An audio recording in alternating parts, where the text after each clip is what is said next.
মাল্লাম আয়ারহাম বলো লা ইয়ারহামুল্লাহু মান লা ইয়ারহামুন নাস।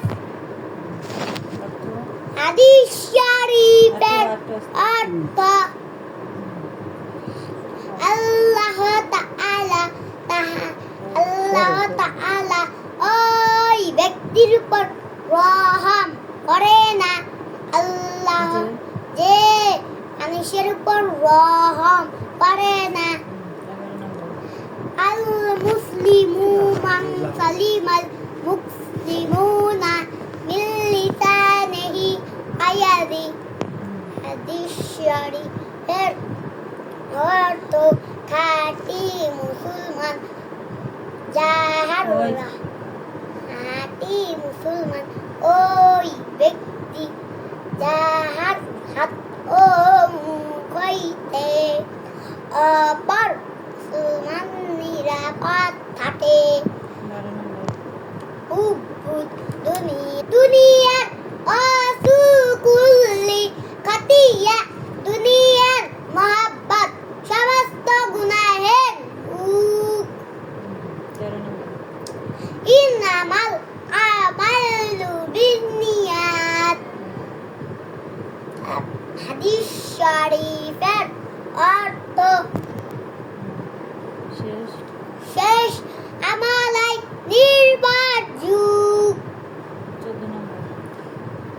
14 নম্বর হাদিস শরীফ তুফাতুল মুকমিনিল মাউত। হাদিস শরীফের অর্থ না বলো না ইমানদারের জন্য মৃত্যু উপহার শুরু শুরু শাহরুখ শুরু।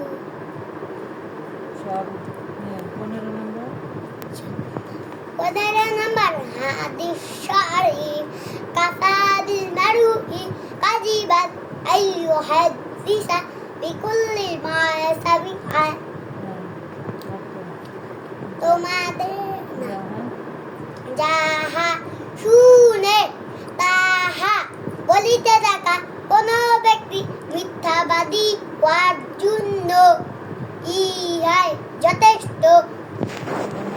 16 নম্বর হাদিস শরীফ লা ইয়াদখুলুল জান্নাতা জাসাদুন হুজিয়া বিল হারাম। হাদিস শরীফের অর্থ হারাম বক্ষণকারী শরীর বেহেশতে প্রবেশ করিবে না। 17 নম্বর না থাকো না, কিন্তু পর্যন্ত 25টা করো। আম্মু 25টা